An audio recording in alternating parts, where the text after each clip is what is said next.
साथियों नमस्कार, स्वागत है आप सभी का हमारे channel learn with Durgesh sir में। और आप सभी लोग जानते हैं कि इस क्लास के पहले हम लोगों ने प्रेजेंट इंडेफिनिट टेंस को ख़त्म किया था।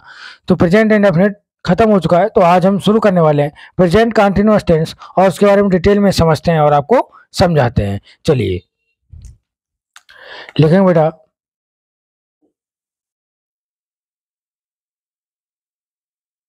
प्रेजेंट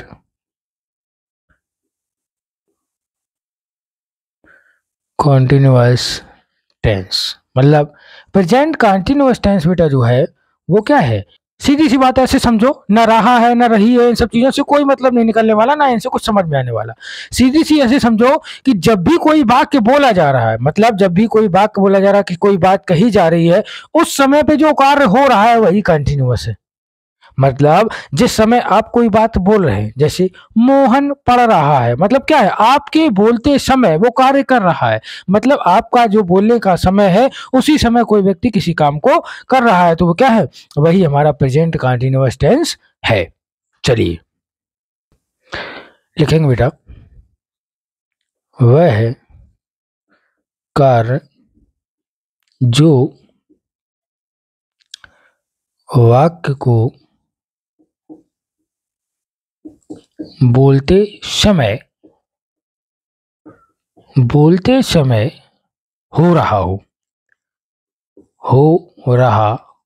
हो वह सदैव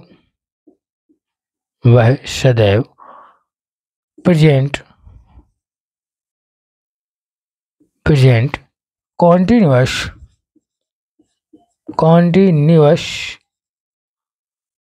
टेंस में होगा बेटा। मतलब समझ में आ रहा है कि जब भी कोई वाक्य बोल रहा है और उसी समय कोई कार्य हो रहा है तो वो सदैव प्रेजेंट कंटिन्यूअस में होगा। ये बात आपको समझनी चाहिए। हम लोग रहा रही से नहीं सीखेंगे, रहा रही वाला जमाना गया, अभी हमको समझना है। कैसे समझना है कि जब भी कोई कार्य हो रहा हो और उसी समय आप वाक्य को बोल रहे हैं, वो क्या करेगा, वो रिप्रेजेंट करेगा प्रेजेंट कंटिन्यूअस को बेटा। जैसे मैंने एक सेंटेंस बोला, मोहन पढ़ रहा है। मतलब कब पढ़ रहा है, बता रहा है कि जब मैं बोल रहा हूं तभी तो वो पढ़ रहा है। मतलब मोहन क्या है, पढ़ रहा है। तो मोहन पढ़ रहा है मतलब मोहन इज रीडिंग। अब रीडिंग का मतलब हो गया कि जिस समय मैंने आपसे ये बात कही कि मोहन पढ़ रहा है, तो मतलब उस समय वो क्या कर रहा है, वो पढ़ रहा है। तो वही कंटिन्यूअस फॉर्म हो गया। बात करने के समय में ही जो कार्य हो रहा है वो क्या है, प्रेजेंट कंटिन्यूअस टेंस बेटा। ठीक है, इंपॉर्टेंट पॉइंट लिखेंगे, निकट भविष्य में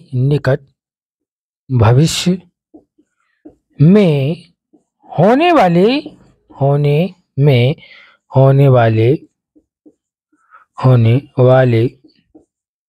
किसी कार्य को व्यक्त करने के लिए बेटा,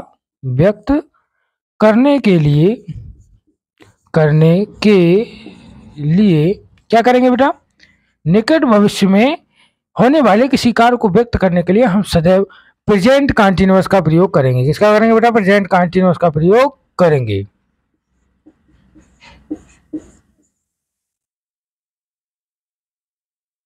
सदैव प्रेजेंट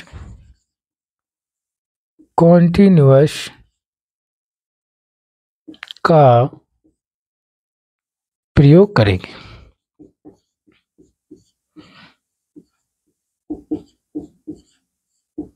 ठीक है, अब बात करेंगे इनकी हेल्पिंग वर्ब्स की। मतलब प्रेजेंट कंटिन्यूअस में जो हेल्पिंग वर्ब आती हैं वो कौन सी हैं, प्रेजेंट कॉन्टिन्यूअस,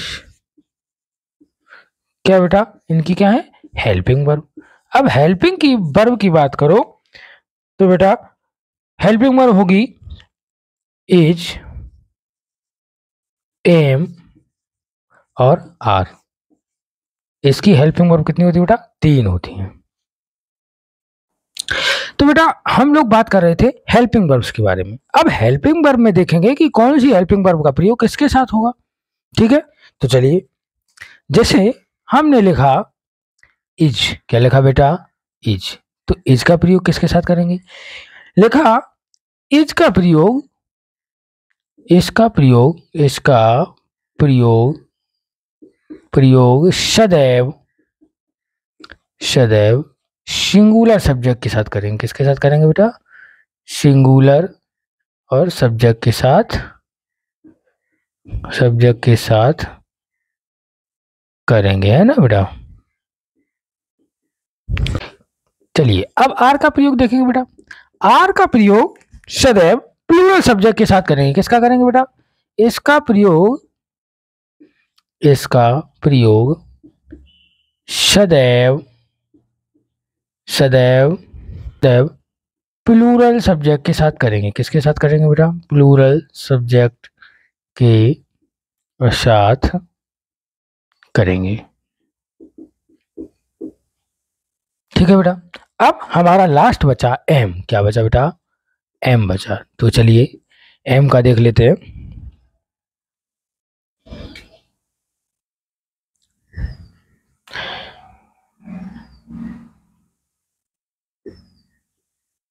इसका प्रयोग बेटा, इसका प्रयोग सदैव आई सब्जेक्ट के साथ होता है। आई सब्जेक्ट के साथ होता है या साथ करेंगे। ठीक है बेटा, बात समझ में आ रही होगी। तो ये रही हमारी प्रेजेंट कंटीन्यूअस की हेल्पिंग वर्ब। सीधा सा समझो, जो इज है वो सिंगुलर के साथ रहेगा, आर है प्लूरल के साथ रहेगा, एम है सदैव आई के साथ रहेगा। चलिए अब आगे की बात को करते हैं। बेटा हम लोगों ने हेल्पिंग वर्ब की बात कर ली, अब हम बात करेंगे ऑफिशियल प्लान के बारे में। कोई भी चीज ऑफिशियल प्लान्ड हो, अगर कोई चीज ऑफिशियल क्या है बेटा, ऑफिशियल प्लान्ड है, तो क्या करेंगे बेटा, तब भी हम प्रेजेंट कंटीन्यूअस का ही प्रयोग करेंगे। क्या करेंगे, प्रेजेंट कंटीन्यूअस का प्रयोग करेंगे। एग्जाम्पल लिखेंगे बेटा, एग्जाम्पल लिखेंगे पीएम इज,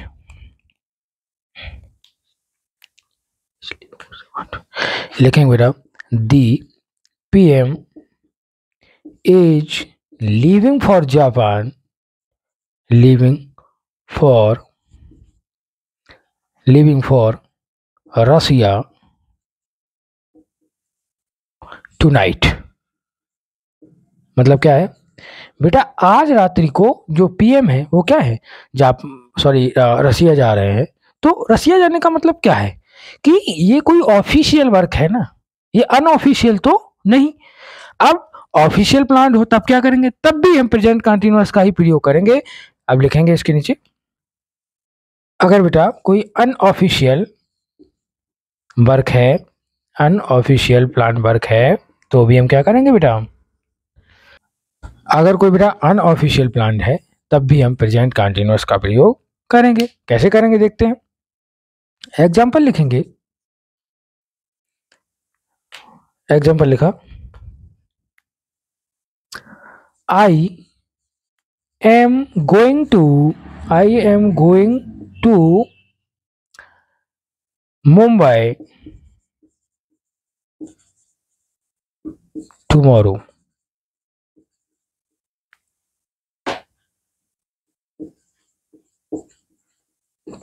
ठीक है बेटा, मतलब क्या है, ये अनऑफिशियल है, कोई ऑफिशियल नहीं है। मैं जा रहा हूं मुंबई कल, पता नहीं किस लिए जा रहा हूं, क्यों जा रहा हूं, कोई पता नहीं, लेकिन यहाँ क्या है, PM is leaving for Russia tonight. अगर वो पीएम कहीं जा रहा है तो क्या है, कुछ ना कुछ ऐसा कोई कार्य होगा, कोई ना कोई ऑफिशियल वर्क होगा, तब भी हम प्रेजेंट कंटीन्यूअस का भी प्रयोग कर सकते हैं। ठीक है बेटा। अब बेटा अभी तक हमने समझ लिया कि प्रेजेंट कंटीन्यूअस में क्या प्रयोग हो सकता है, कैसे प्रयोग हो सकता है, कौन सी हेल्पिंग वर्ब कहाँ लग सकती है। अब हम इसके बात करेंगे स्ट्रक्चर के बारे में। किसके बारे में बात करेंगे बेटा, स्ट्रक्चर के बारे में बात करेंगे। तो हेडिंग डालेंगे बेटा स्ट्रक्चर। क्या डालेंगे बेटा, स्ट्रक्चर, मतलब इसका ढांचा क्या है ना बेटा, स्ट्रक्चर के बारे में बात करेंगे। अब स्ट्रक्चर का मतलब होता है बेटा, जैसे अगर हमने बात की स्ट्रक्चर पॉजिटिव, किसकी बेटा, पॉजिटिव की बात करेंगे।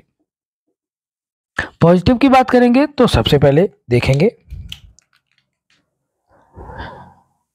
ठीक है। सबसे पहले पॉजिटिव में बात करेंगे तो आएगा बेटा सब्जेक्ट। क्या आएगा बेटा? सब्जेक्ट। उसके बाद क्या आएगा बेटा? इज, एम या फिर आर, मतलब सब्जेक्ट के अनुसार, प्लस क्या लिखेंगे बेटा? मेन वर्ब, बेस फॉर्म या फर्स्ट फॉर्म, प्लस आईएनजी और plus object plus etc plus question mark. मतलब क्या है? सब्जेक्ट आएगा, एजेएमआर, मतलब कोई भी हेल्पिंग वर्ब हो सकती है। वो तो सब्जेक्ट हमें जब सब्जेक्ट मिलेगा तभी तो हमें पता चलेगा, उससे पहले तो हम उसके बारे में जान नहीं सकते। तो और मेन वर्ब की बेस फॉर्म, उसके साथ क्या लगेगा बेटा? आईएनजी, साथ में ऑब्जेक्ट और बाद बाकी सॉरी ईटीसी, बस। ठीक है, चलिए अब इसका एग्जाम्पल देखते बेटा। देखेंगे बेटा एग्जाम्पल, क्या लिखेंगे बेटा? एग्जाम्पल देखेंगे। एग्जाम्पल जैसे हमने लिखा,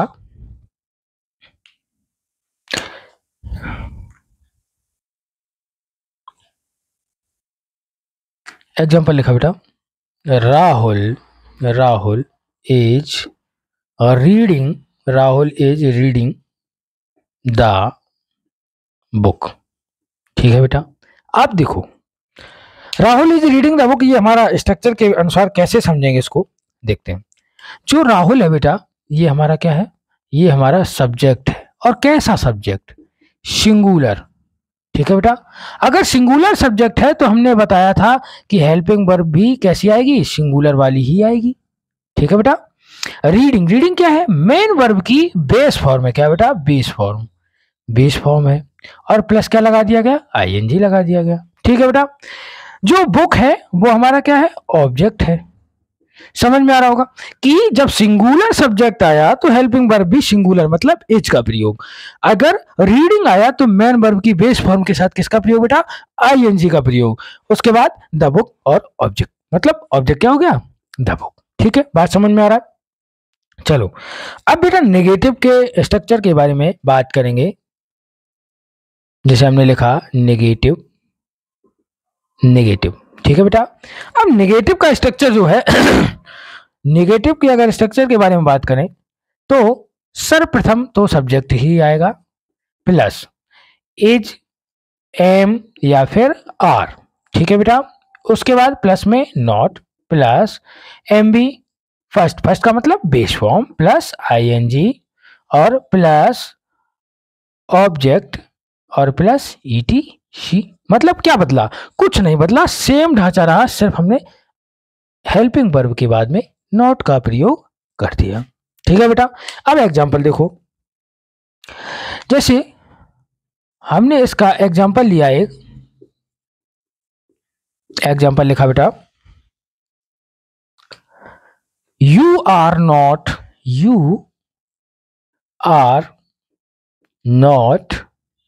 playing, you are not playing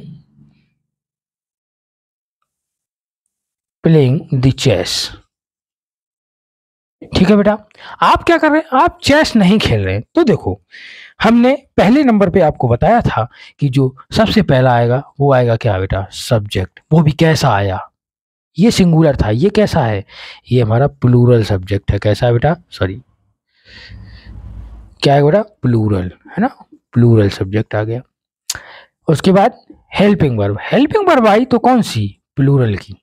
जब प्लूरल सब्जेक्ट है तो प्लूरल ही हेल्पिंग वर्ब आनी चाहिए। नॉट आया हमारा, वो तो आना ही आना था क्योंकि नेगेटिव हो गया। ठीक है, नेगेटिव के लिए प्लेइंग जो है मेन वर्ब। क्या है बेटा? मेन वर्ब का बेस फॉर्म और प्लस क्या जोड़ा इसमें? आईएनजी। ठीक है। चेस, चेस क्या है? हमारा ऑब्जेक्ट है, यही गेम था तो हमारा जो प्लेइंग द चेस है वो क्या है? ऑब्जेक्ट है। बात समझ में आ रही होगी बेटा? चलिए बात करेंगे बेटा इंटेरोगेटिव के स्ट्रक्चर के बारे में। चलो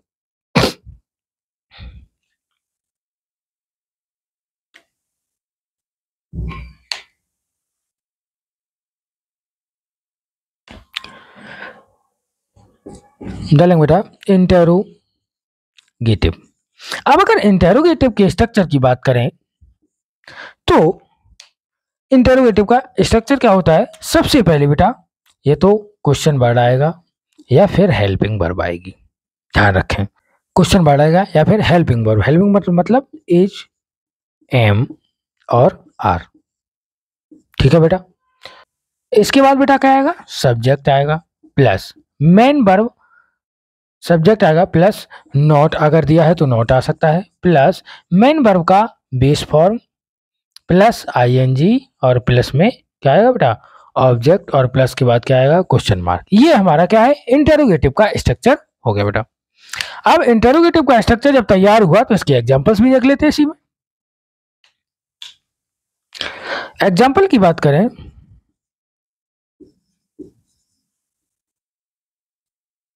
तो लिखेंगे बेटा